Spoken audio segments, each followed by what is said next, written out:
Bonjour les amis, bienvenue sur Tu joues ou quoi pour cette nouvelle vidéo. Aujourd'hui nous allons tenter de capturer des créatures et même des dragons grâce à Dragonwood. Dragonwood, c'est un jeu d'arène Kissgen. C'est pour 8 ans et plus, pour 2 à 4 joueurs, pour des parties assez courtes d'environ 20 minutes. C'est la nouvelle sortie de chez Offline Edition. Et puis du coup on voit tout de suite comment ça marche et je vous retrouve tout à l'heure pour mon avis sur Dragonwood. À tout à l'heure.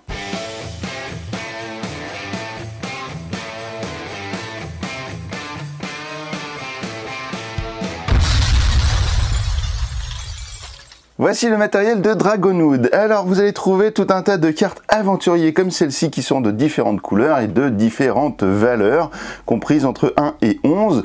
Vous allez avoir des cartes créatures qui seront là et vous allez avoir une magnifique piste de dés, vous voyez, qui est fournie avec la boîte, et ainsi que 6 jolis dés un petit peu comme ça, marbrés, ils sont très beaux, 2 aides de jeu, et voilà, ce sera ce qui compose la boîte de Dragonwood. Alors dans les créatures, qu'est-ce que vous allez trouver ?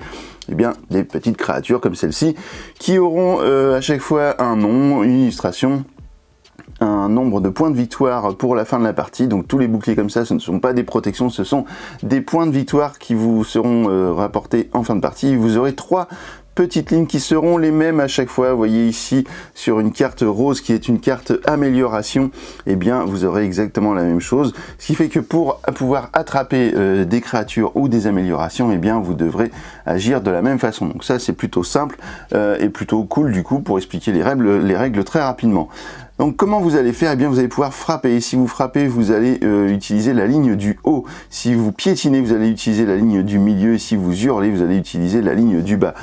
Alors comme je vous le disais, vous avez des créatures, vous avez des améliorations, et vous avez également, voici une deuxième amélioration, la licorne magique, mais vous avez également des cartes oranges qui sont des cartes événements, et ça, lorsque vous allez les piocher et les révéler pour la mettre dans la rivière, vous allez voir, il y a une petite rivière, enfin c'est pas vraiment une rivière parce que ça descend pas, mais en gros, vous avez 5 cartes qui sont étalées comme ça sur le board. Lorsque vous avez un événement qui est révélé, eh bien vous appliquez l'événement et vous rajoutez une nouvelle carte pour remplir votre tas de 5 cartes, et vous avez 2 dragons, voilà, les 2 dragons magnifiques, le dragon bleu et le dragon de feu, qui sont les 2 dragons, les 2 cartes qui rapportent le plus de points.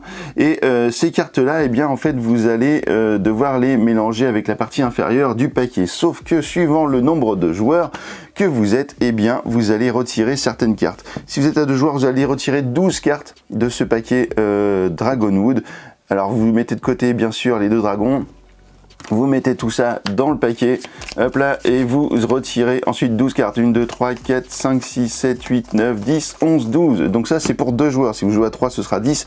Si vous jouez à 4, ce sera 8 cartes. Voilà, donc ça c'est écrit dans la notice. Ensuite vous allez faire 2 paquets, hop là, 2 paquets à peu près équivalents. Vous prenez le paquet inférieur, vous allez glisser les dragons dans ce paquet. Hop là, on va dire que tiens, je te mets là, et toi je te mets là, et ensuite vous allez mélanger, voilà. Et vous allez ajouter le paquet donc inférieur sous le paquet que vous aviez mis de côté. Et là, vous allez pouvoir étaler vos 5 premières cartes. 2, 3. Regardez-moi ça, ce petit lapin amical comme il est trop mignon. Hop, je vais décaler un peu la piste de dés. Et enfin, 5 cartes. Voilà, ça c'est ce qui va composer donc le set de cartes à acheter, à affronter avec vos aventuriers. Les aventuriers, une fois que vous avez tout mélangé, eh bien vous allez en prendre 5 chacun, et là la partie va pouvoir commencer. Alors je vais vous les montrer pour voir qu'est-ce que je pourrais faire éventuellement avec mes cartes. Voilà, j'ai ça, donc ça normalement évidemment c'est face cachée dans votre main, et à votre tour vous allez choisir entre 2 actions possibles, qui est soit recruter. Donc si vous recrutez, eh bien vous prenez une carte du paquet aventurier et vous l'ajoutez à votre main, ou alors vous allez pouvoir capturer une créature ou une amélioration. Comment ça va se passer? Si je veux faire une action frapper, eh bien je vais devoir faire des suites, c'est-à-dire que je vais devoir jouer entre 1 et 11 cartes, parce que je peux jouer une carte si je veux, mais qui vont devoir se suivre, par exemple 1, 2, 3, ou 5, 6, 7, ou 9, 10, 11, voilà, je vais devoir faire ça.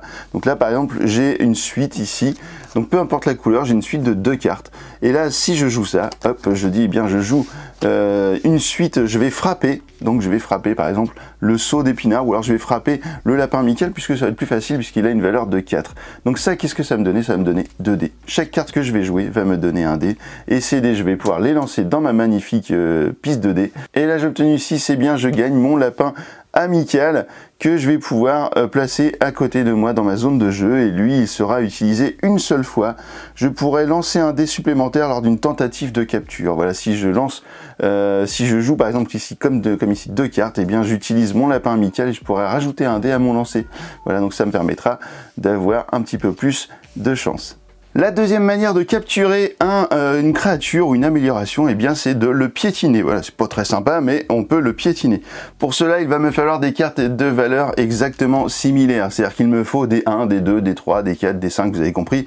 Sauf que la couleur, eh bien on s'en fiche. En fait, vous pouvez avoir des cartes de toutes les couleurs. Le principal, c'est qu'elles aient la même valeur. Donc ici, je ne peux pas faire piétiner, mais je pourrais très bien tenter de faire piétiner pour une carte. Voilà, j'ai un 1, je peux très bien tenter de faire piétiner pour une carte. Bon, je lancerai qu'un seul dé, donc du coup, il y a peu de chances que ça réussisse, surtout que les dés eh bien, sont de valeur de 1 à 4, vous n'avez pas 5 et 6 là-dessus, donc attention, vous ne pouvez pas faire plus que 4 sur un seul dé. Et enfin, la dernière façon de capturer une créature, c'est de hurler, et là je vais devoir jouer des cartes de la même couleur, exactement, peu importe la valeur, mais tous de la même couleur, par exemple de vert ou de bleu, voilà, jusqu'à 6 cartes, voilà, je peux y jouer de 1 à 6 cartes. Donc de la même façon, si j'ai 3 cartes bleues, eh bien je peux lancer mes 3 dés, et voilà, et j'obtiendrai ici par exemple 7 points, donc j'aurais pu capturer, pourquoi pas, la fourmi de feu qui m'aurait rapporté 2 points en fin de partie. Il y a également une coccinelle. La coccinelle, alors il y en a 3 dans le paquet. Si vous tirez la coccinelle, eh bien vous la défaussez et vous allez tirer 2 cartes aventuriers que vous avez rajoutées à votre main. Ça vous permet d'aller un petit peu plus vite pour récupérer des cartes, parce que parfois vous allez éliminer beaucoup de cartes d'un seul coup pour capturer des grosses bestioles ou pour vous donner plus de chance, et du coup vous n'auriez plus rien ou plus grand chose dans votre main. Donc les coccinelles, c'est bien pratique. Il y aura 2 façons de terminer la partie. Lorsque vous aurez épuisé une première fois le paquet aventurier, vous allez le remélanger, le reposer, remélanger la défausse évidemment, reposer le paquet, et lorsque vous aurez terminé une deuxième fois de mélanger le paquet, et bien là vous allez terminer la partie. Si jamais vous arrivez au bout et que vous avez capturé les 2 dragons, le dragon d'eau et le dragon de feu qui est juste ici, et bien au moment où vous capturez le dragon d'eau qui était ici en dernière position, et bien la partie va s'arrêter, tout le monde va compter ses points, et le gagnant sera celui qui a le plus de points de victoire cumulés sur les cartes ici de nos amis créatures. Et ben voilà, je crois que vous savez tout maintenant sur Dragonwood. Donc c'est un jeu très simple mais qui est assez efficace. On va voir ça tout de suite dans mes avis, juste après le petit jingle. À tout de suite. Et ben voilà, vous savez désormais comment fonctionne ce jeu, donc Dragonwood. Alors qu'est-ce qu'on en a pensé? Eh bien déjà au niveau du matériel, le matériel, vous avez vu, il n'y a pas grand chose, mais en fait ça suffit pour passer un bon moment de toute façon. La quantité de matériel n'est pas un critère pour faire un bon jeu, et du coup, eh bien Dragonwood réussit à faire le pari d'être un bon jeu avec peu de matériel, mais en tout cas le peu de matériel qu'il y a est de très bonne qualité. Vous avez vu cette piste de dés, elle est juste magnifique. D'ailleurs, Offline Edition est quand même spécialisée dans l'impression de pistes de dés. Alors du coup, je pense que ça a peut-être sûrement un petit peu joué sur le fait qu'on retrouve des pistes de dés très jolies comme ça dans les boîtes de Dragonwood. Les dés, ils sont très jolis aussi, c'est du dé marbré, et puis les cartes sont de très bonne qualité. Les illustrations, en fait, on aime ou on n'aime pas. J'avoue que je suis pas très fan des illustrations. La boîte m'attire pas beaucoup. Franchement, je serais pas allé forcément vers cette boîte. La mécanique, elle est très simple, 2 actions, je recrute des aventuriers dans ma main, ou alors j'utilise des cartes de ma main pour capturer. Là où je trouve que c'est très malin, c'est que vous avez exactement la même façon de faire pour capturer n'importe quelle carte sur le plateau. Donc ça, c'est vraiment bien, parce que du coup, pour un public de 8 ans, en fait, vous pouvez même jouer un petit peu en dessous grâce à ça, du fait que c'est vraiment simple, et que voilà, vous allez retrouver la même mécanique du début à la fin. Forcément, il y a du hasard. Ça, les gens qui n'aiment pas du tout le hasard, vont pas apprécier Dragonwood, parce qu'il y a déjà le hasard de ce que vous allez avoir dans votre main, il y a le hasard de ce qui va être tiré au niveau des créatures, et puis évidemment il y a le hasard des dés. Donc ça, du coup ça fait beaucoup de hasard, mais évidemment dans les jeux pour enfants, puisque là c'est à partir de 8 ans, alors je dis enfant mais n'importe qui peut y jouer, mais moi j'ai pris beaucoup de plaisir à jouer à Dragonwood, la chance est souvent de la partie. Les points positifs de Dragonwood, c'est son univers médiéval un peu fantastique comme ça. Vous avez évidemment cette mécanique qui est très simple, la partie qui est courte, voilà, ça c'est que des points positifs pour passer un bon moment sur un jeu familial, pas trop long, simple, efficace, et un univers qui nous embarque un peu. Voilà, moi je dis ça, c'est les 4 points positifs de Dragonwood. Les points négatifs, et bah comme je vous le disais, c'est que l'utilisation de la chance est vraiment utilisée beaucoup dans ce jeu. Un truc sur les illustrations que je vous ai pas dit au début, mais c'est que les coccinelles, bah franchement je vois pas ce qu'elles font là. On a un univers qui est vraiment cool avec des gobelins, avec des chevaliers, des sorciers, puisque dans les cartes aventures on a des bonhommes qui ressemblent à des merlins. Et là on se retrouve avec des cartes coccinelles. On a l'impression que c'est des cartes qui ont été perdues et qui se sont retrouvées dans notre jeu, qui ont été mélangées par erreur, parce qu'elles n'ont rien à voir avec l'univers. Alors je comprends pas. Là il va falloir qu'on m'explique pourquoi on a des coccinelles. En plus bon, l'illustration de la carte en elle-même elle est un peu très moche, et du coup bah qu'est-ce que ça fout là quoi. Franchement on aurait pu trouver autre chose qu'une coccinelle, genre des pierres précieuses ou des pierres magiques ou je ne sais pas quel truc, un champignon un peu chelou, vous voyez, ça aurait pu être vraiment plus dans l'univers Heroic Fantasy qu'une coccinelle. Bon, voilà. Au niveau de la rejouabilité, bah, c'est un jeu de cartes, donc la rejouabilité elle est infinie, hein. Tant que vous aurez envie d'y jouer, vous pourrez y jouer, il n'y a rien qui vous empêchera de faire une nouvelle partie, et puis vous allez sûrement appliquer des stratégies différentes à chaque partie, suivant les cartes que vous aurez dans votre main et ce qu'il y aura sur le board. Donc le board qui s'appelle d'ailleurs le paysage, puisque ça je vous l'ai pas dit. Je vous disais la rivière, mais non c'est le paysage, puisque ça ne se déplace pas, on n'élimine pas des cartes à chaque tour, donc ce n'est pas une rivière. Et bah écoutez, voilà.